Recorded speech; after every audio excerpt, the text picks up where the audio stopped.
Former All Blacks coach Ian Foster hopes that World Rugby will speed up the game after stating that the Rugby World Cup final took an unacceptable amount of time. Now, Ian Foster is obviously taking a jab at the Springboks here in their World Cup loss to the Springboks. In this video, we're going to be going through exactly what Ian Foster says, what his opinion of the Springboks are, how he thought that final could have gone better, and some of the rule changes that he is getting behind. If you haven't, please make sure you hit that subscribe button. We're now down to 92% of people who watch this channel on a regular basis that have subscribed. So if you haven't, please hit that subscribe button. We're on our way to 100,000 subscribers by the end of the year. Now, these comments by Ian Foster have come after World Rugby announced that they're looking at changing a couple of the rules within the game on the 9th of May. Now, a couple of these rules that they will be discussing and voting for on the 9th of May is the reinforcement of the use it call. Instead of being able to use it twice or for the use it call to be said twice, they want to make it so that it's only used once and then you have to use the ball, which will speed up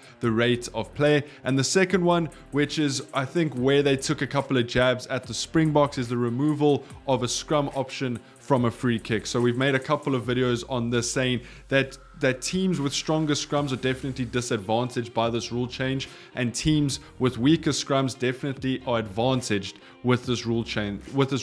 What is stopping a team with a weaker scrum just going in, giving away a free kick at a normal scrum, and then the other team not being able to call a scrum again? There's a couple of loopholes that teams with weaker scrums can go through in order not to scrum against the likes of a Springboks, against the likes of Samoa, against the likes of New Zealand. And Foster kind of came out after that had been announced and said that the proof will be in the pudding. Are World Rugby going to stick to these suggestions that they've made? And kind of took another sly dig at the Springboks and the criticism of the World Cup final. Now, this started all the way back in the group stages of the World Cup, where New Zealand ended up beating Italy 96-17, absolutely demolishing them.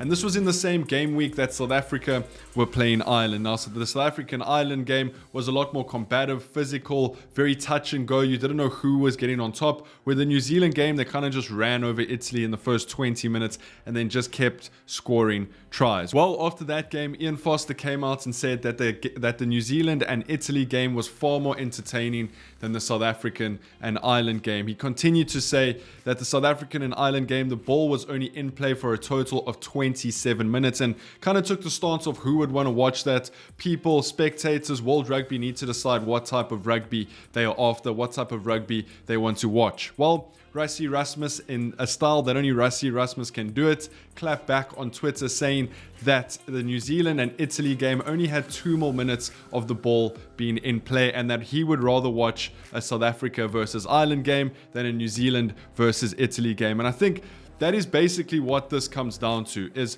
what type of rugby do spectators want to watch, what type of rugby do coaches want to play, and what type of rugby do teams want to play. Well, as a spectator, you want to see the best teams going up against the best teams, which is why an Ireland and South African game is so intriguing, which is why a Springbok and New Zealand game is so intriguing.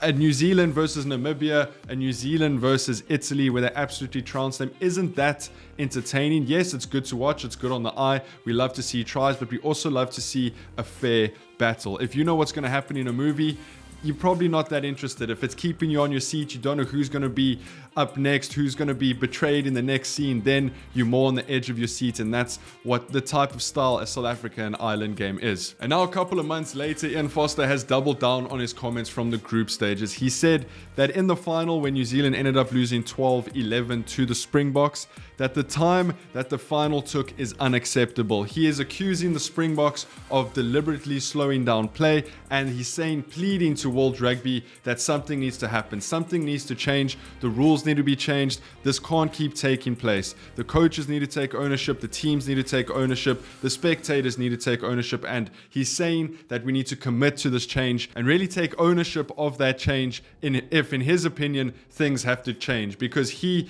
is very much of the opinion that the Springboks deliberately slowed down the final and that it's unacceptable. Now, I get this. I get that sometimes rugby can be a bit slow. Sometimes there's too many set pieces. Sometimes we just want to see the ball getting thrown around. But this is a Rugby World Cup final. Two of the best teams are taking shots at each other to try and win their 4th World Cup for the first time ever, no nation has won 4 World Cups. So I can understand why that game was a little bit slower. But what I cannot understand is Ian Foster making more excuses for this New Zealand side. It's no secret that New Zealand have been behind the 8 ball for the past couple of years. Instead of moaning and whining to World Rugby, why not go and implement a game plan that can win you another World Cup? Stop begging and whining about rule changes and rather innovate and adapt to the rules that are already in place. There's no point in whining about changing the rules when these are the set of rules that every single team plays under. That's why Rassie Erasmus is such an innovative coach, is because he invented the 7-1